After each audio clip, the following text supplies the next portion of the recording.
The difference in how the killings of black men and black women are handled in the media, the lack of public outrage, that is, has led to a new movement within the Black Lives Matter movement. In May, the African American Policy Forum put together a report called Say Her Name to address this issue. And via Skype, we're going to talk to the forum's executive director and co-author of this report, Kimberlé Crenshaw. Welcome to you, Kimberlé. I know we're getting her on Skype. And here in the studio, we're also joined by Naimah Johnson from Black Women's Blueprint. Welcome to you. Thank you for being here. Thank you. Hi, Kimberlé. How are you? I'm well. Thank you for having me. Thank you so much for being here. Thank you so much for being here. So let's start with, and this is such a huge question, and I'll try not to editorialize with this, but why do you think that the voices of black women are unheard even within the black community? And this can go to, yes. It's not that surprising. I mean, we have to start with just the fact that we live in a society overall in which the things that happen to men are headline news. They are more important. They are easier to organize around. History is the history of what happens to men, not generally what happens to women. So we can't exceptionalize this outside of the culture in which we live.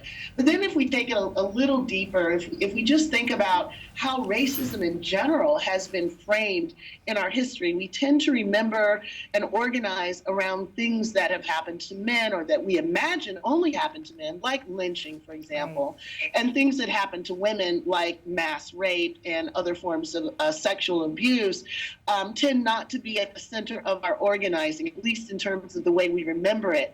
But what we're trying to say and trying to do is that first of all, black women have long been oppressed in many of the same ways that black men have been. They were also lynched, and they're also killed by state violence today. And they're also experiencing racism in ways that are gendered specifically to the way women experience racism. So the idea is to try to bring into the center of our understanding the way racism plays out across gender, not simply with respect to some part of us. And that's a long-term struggle, and it's still a struggle today. Okay, so is it kind of like a combination between racism in society and patriarchy within our own culture, Naimah? Yeah, I think patriarchy and white supremacy rely very heavily on stereotypes that are related to black women, and the history of stereotypes, the legacy of objectification and commodification. In order for white supremacy and patriarchy to prevail, the belief that black women are objects or less than, that we are criminal, promiscuous, and immoral, kind of need to be embedded in this fabric of our society in order for those systems to prevail. And if we were to begin deconstructing those stereotypes and speak to the reality of our humanity, the strength, the power, the resilience that lies inside of black women, then white supremacy and patriarchy would begin to buckle under the reality of who we are and the strength that lies within us. You know, I want to just back up one moment for Kimberlé, if I can. You know, we're familiar with stop and frisk and broken windows policing and, you know, America's war on drugs for the last, you know, umpteenth decades. But you spoke about the gender-specific ways in which women experience state police violence. Can you tell us specifically what you mean by that, please? Well, one of the things that our report tried to highlight, Andrea Ritchie, also well known to the activist community, is one of the few attorneys that specializes in this particular issue. We dealt with both the ways that black women are killed in the same kind of circumstances, like driving while black, but also the way that black women are often made into victims when the police are actually called to support them. Black women, many of the cases that we talk about involve black women killed in their own homes, killed outside of their own homes. Kayla Moore killed in her own bedroom, in her own bed. So there's a way in which black women in the private, what we consider the private arena in the home, are also subject to the same kinds of violence that men and other women are subject to in the public arena. And in addition, black women are subject to sexual violence from the police. The second most common complaint against the police is sexual violence, and black women are disproportionately represented among those who have been sexually abused. And we have to ask ourselves, why? And as we just heard, when patriarchy and racism come together, it produces bodies that are illegitimate and bodies that are seen as basically available for sexual abuse. And when those bodies actually become people who complain, the tendency is not to believe them because of racial stereotypes associated with Black women's sexuality. So these are all the things that make women vulnerable, the same things that make Black women vulnerable in society, both stereotypes, economic marginality, mental health. Those are precisely the factors that make them most likely to being killed or otherwise abused by the police. Can we just touch on really quickly how Black women are criminalized by being victims? So in other words, Kimberlé, this comes from your study, I believe. I did a lot of reading on this, where a young girl could be a runaway, which might be something that she shouldn't be doing, but they don't take a couple steps back to find out, why did she run away? Absolutely. Was she being sexually abused, molested? Was she being verbally abused, physically abused? Let's just touch on that a little bit, because then she's turned into an immediate victim. Yeah. Naimah? So in addition to my work with Black Women's Blueprint, I did an extensive amount of work with youth involved in the juvenile justice system as well as the foster care system, where overwhelmingly every Black female youth has been affected by sexual violence and is also affected by poverty and are kind of raised with this sense of powerlessness, this idea that there is no hope or no other option for them. And so solutions like running away or joining the life or turning to maybe drugs or some other form of criminal activity is really their only option for their survival. Mm-hmm. And then in addition, seeking safety for Black women lies within the kind of politics of protection, like what kind of safety do we have access to? Right. And generally for a Black woman, if she's really seeking support and a sense of safety, she's gonna look for that with another Black woman. And so are there resources out there that are creating spaces where Black women and Black youth can come to find support and find safety and find solutions? Because if we turn to the state, we will be criminalized and possibly violated, possibly re-traumatized or victimized yet again. So I think there's also this piece around where are the resources for the Black women and Black trans folks that are already out there trying to support our communities, and that the fact that we are under resources also kind of folds into this kind of conversation and experience of us not having safety and not having true protection. Now, how do we begin to change Black culture? Because, you know, from my observation, women are the ones who perpetuate patriarchy. So sometimes it'll be, I feel like as a Black woman, there's been a very narrow framework of what makes you a good girl, what makes you a bad girl. And I don't think that women have had the opportunity to define that for themselves. And it's ingrained in the culture. I don't care where you're from. I don't care if you're from the South. I don't care if you're from the Caribbean. I don't care if you're from Africa. I feel like this is a pervasive theme in Black culture. How do we begin to shape that and kind of change these long-held ideas? Because it's the same thing. Like if a girl goes out, well, she's just fast because she's doing ... She's in the street when she should be in school or whatever else. How do we begin to change the culture or at least bring some kind of awareness to it? I think elevating the voices and experiences of Black women and Black trans folks who live outside of the mainstream narrative and who also live inside of a different narrative of success and resilience.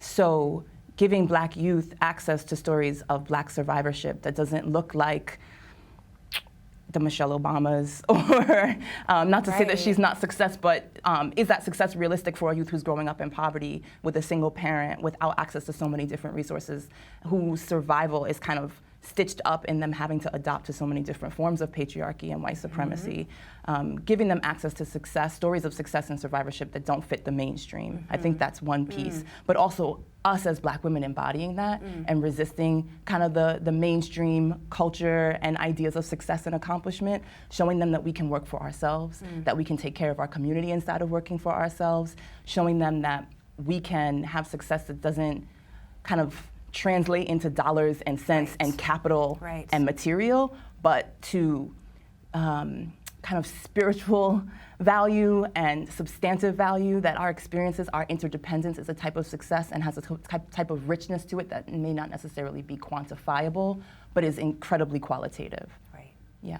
Okay. I guess I would add to that, with everything Naimah just said. I would add that what we're up against is a respectability discourse, and it's at two different levels. I think many of the ideas that Naimah was hitting on is, the way that Black women have been made to carry the brunt of the stereotypes about Black communities being out of sorts, not having the same kind of cultural and moral values, the way that sexuality pathologies have been written onto Black women's bodies and made to be our responsibility. And so that's one of the ways in which we have to fight back against respectability. But I think there's also an internal one to our politics that has historically constrained Black women and people who love Black women from centering them in our politics. So, even today, when we say Black Lives Matter, we actually have to say what that means. It doesn't mean just cisgendered men. When we look at mainstream politics, we have an entire racial justice agenda from the White House called My Brother's Keeper, which literally says that, Black men and boys are the center of our concerns right now, and Black women and girls can wait. So we have to challenge the respectability that comes from inside our community that makes everyone think that to talk about Black women and girls, you're talking off-brand, you're stepping outside, you're diluting, you're somehow not being politically on board with everyone. And we have to show that that kind of respectability is as corrosive to our futures as the kind of respectability that comes from outside of the community. So it's a two-headed struggle that we're engaged in right now. Kimberlé, if I may, I just want to get back to the report. What are some of the main findings that our viewers should be aware of? Well, first of all, the viewers should be aware of the fact that the racial disparity in stop and frisk in New York and we presume elsewhere between women is the same as the racial disparity between men. It is a finding that we also found in an earlier report called Black Girls Matter, where we said actually the racial disparity in how Black girls experience push out, discipline, suspension is actually greater for Black girls relative to other girls than it is for Black men and boys. The point isn't to have a race, but the point is to recognize this is a problem for those who are gendered as male, female. It is an extensive racialized problem. It isn't located in just the experiences of Black men and boys. So we draw attention to that. We draw attention to the fact that lack of mental health training on the part of police contributes to the vulnerability of Black women. 5 of the Black women that we talk about in the report were actually killed when their families called the police to help. And Black women, as much as Black men, are seen as being superhuman, not in need of intervention and support, and therefore more likely to be seen as representing a threat to police that amounts to their being killed. So many of the same things that we know about Black men and boys apply, and then additional things that we haven't thought about because we don't include women and girls in this conversation are equally significant, and they all have to be part of our agenda if the community is going to be safe against police violence. Okay, so what are the solutions? I mean, it's a very complicated issue, but what can we begin to do on a day-to-day basis to address this issue? Sure. I think sending resources and support to the organizations and groups that are doing this work on the ground. So supporting the grassroots, because it's primarily Black women and Black trans folks. As it's been historically, the legacy around movement and change has generally been built on the backs of Black women and Black trans folks. So assuring that there's resources and support that go to the grassroots initiatives, not just the larger kind of organizations or campaigns that are happening. So that's one. Another thing I think, which Kimberlé touched on, is believe Black women. Believe them. The first time they tell you any experience that they've had of violence being brought against them, believe them. Do not question them. Do not pathologize them. Do not criminalize them. Believe them. May I add, don't belittle it and say, oh, it's not a big deal. Right. I'm sorry, I had to add that, Yeah. because that's something I've experienced. Like, that's not a big deal. Why are you blowing that out of proportion? But it is a big deal. Absolutely, yeah. I think that piece alone, doesn't need money. It doesn't need much. It just needs a little bit of effort for us to push ourselves outside of our comfort zone or into a place of allyship instead of a place of resistance, and to really believe Black women and Black trans folks when they tell you their experience. It doesn't take much of anything. And maybe giving up a little bit of your privilege and your comfort. but believe Black women. And I think also wherever there's spaces or opportunities to provide employment or involvement in the movement that creates compensation or resources for another Black woman, to pull more Black women in. I think inside of organizations and movement spaces, there's a lot of white bodies.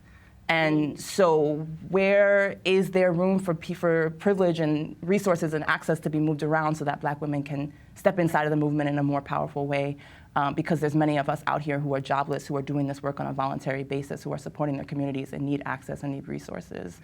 So I think that's another thing. Please, Kimberlé. There's some easy things. The name of the report is called Say Her Name. So basically, everybody can make a difference. When they say Eric Gardner, they should say Tanisha Anderson, right? When we talk about Tamir Rice, we should say Michelle Casso. So just broadening our conceptualization of who we're marching for is something that everybody can do. And outside of that, there are any number of proposals to create rights against profiling. We can include in that gender and gender expression and gender identity. To make sure that all Black bodies are protected against racial profiling. And we know that we need treatment. There's a lot of trauma there. And those families who aren't even being held up by our communities, not only is the message being sent that their lives are not as important, the few meager resources that are available to lift up these families are also they don't have access to it. So I think we need to move from conceptual to organizational, to policy, to information, to actually lifting up those families. We can all do something to ensure that Black women and girls matter, and that saying our name doesn't just mean that we're marching, but we're actually including them in our conception of what the community needs to be safe. Right. Right. And I really feel like believe Black women when they say it the first time, don't belittle them. And then I would also say slowly but surely, don't be so quick to judge as to why someone is doing something. Like have the, I don't know if compassion is the word, but try to figure out what else is going on. What is the reason behind this action that we see outwardly? Analyze the situation and not just judge people. How do you think that, again, I keep going back to culture because I feel like so much of this is tied into our culture.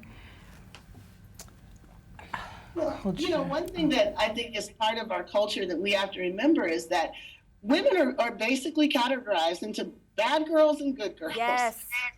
Preach, please. Sorry. We only have 60 seconds, Kimberlé. I just wanted to point that out. So if you could button this up for us, I'd appreciate it. Sorry.